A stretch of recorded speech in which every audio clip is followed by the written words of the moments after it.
పాండవులు నిర్మించిన శివుని గుడి ఒకటి ఉంది. అదేంటో మీకు తెలుసా?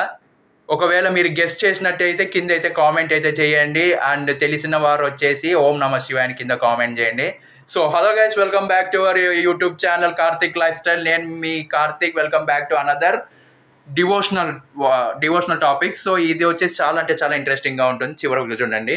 అండ్ చూసిన వాళ్ళు ఊరికి అలా వెళ్ళిపోకుండా లైక్ చేయండి, సబ్స్క్రైబ్ చేసుకోండి, అండ్ మర్చిపోకుండా షేర్ చేసేయండి. ఇంకా లేట్ చేయకుండా వీడియోని అయితే స్టార్ట్ చేద్దాం. Let's go.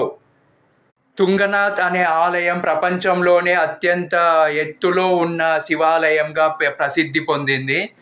సో ఇక్కడికి అయితే చాలా అంటే చాలా ఎక్కువగా కష్టపడి అయితే వెళ్ళాల్సిన అవసరం అయితే ఉంటుంది. ఎందుకంటే ఇది మంచు కొండల మధ్య అయితే ఉంటుంది. సో ట్రెక్కింగ్ చేసుకుంటూ అయితే వెళ్ళాలి.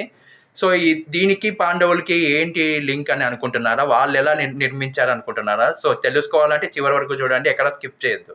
సో ఈ ఆలయం వచ్చేసి ఉత్తరాఖండ్ భారతదేశంలో అయితే ఉంది. సో మంచి మంచి వ్యూ ఉన్న ఆలయం ఇది.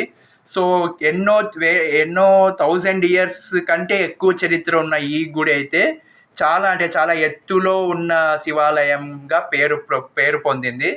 సో ప్రతి ఒక్కరు ఇక్కడికైతే చాలా ఎంత కష్టమైనా సరే భక్తులు అయితే వచ్చి ఆయననైతే దర్శించుకోవడం జరుగుతుంది. ఎందుకంటే శివుడు అంటే భోలా శంకరుడు కాబట్టి ఏం అడిగినా కూడా వెంటనే మన కోరికలు అయితే తీర్చేస్తాడని అయితే పేరు ఉంది కాబట్టి, అలాగే చాలామంది కోరికలు తీర్చాడు. ఇప్పటికీ ఆయనే కాపాడుతున్నాడు, వెనకలుండి మనల్ని ముందుకు నడిపిస్తున్నాడు.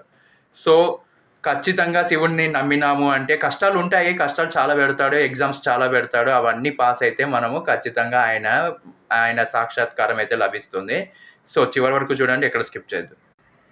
సో గైస్, ఇది వచ్చేసి మనకి ఈ ఆలయం వచ్చేసి సముద్ర మట్టానికి చాలా దగ్గరగా అయితే ఉంటుంది. సో 3680 మీటర్ల ఎత్తులో అయితే ఉంటుంది. సో చాలా జాగ్రత్తగా అయితే మనమైతే ట్రెక్కింగ్ చేసుకుంటూ అయితే వెళ్ళి దేవుని అయితే దర్శించుకోవాల్సిన అవసరం అయితే ఉంటుంది. చాలా జాగ్రత్తగా వెళ్ళండి. ఒకవేళ ఇంతకు ముందే ఎవరైనా వెళ్ళినట్టయితే వాళ్ళ ఎక్స్పీరియన్స్ అయితే కింద కామెంట్ అయితే చేయండి. సో తుంగనాథ్ వచ్చేసి is one of the Panch Kedar టెంపుల్స్లో ఒకటి ఇది. సో ఇక్కడైతే మనకు పాండవులు అయితే దీన్ని నిర్మించారని అయితే చాలా అంటే చాలా ఎక్కువగా పురాణాల్లో అయితే ఉందని అయితే చెప్తూ ఉంటారు.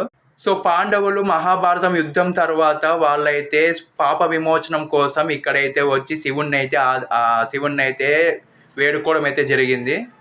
తుంగనాథ్లో శివుడి చేతులు ఫస్ట్ కనిపించాయని ప్రత్యక్షమయ్యాయని చెబుతూ ఉంటారు. సో గైస్, మంచు పర్వతాల మధ్య ఈ ఆలయం అయితే చాలా అద్భుతంగా కనిపిస్తుంది. సో ఒకసారి వెళ్ళి రండి, ఆయనను దర్శించుకొని మీ కోరికలన్నిటినీ నెరవేరుస్తాడు. సబ్స్క్రైబ్ చేసుకోండి.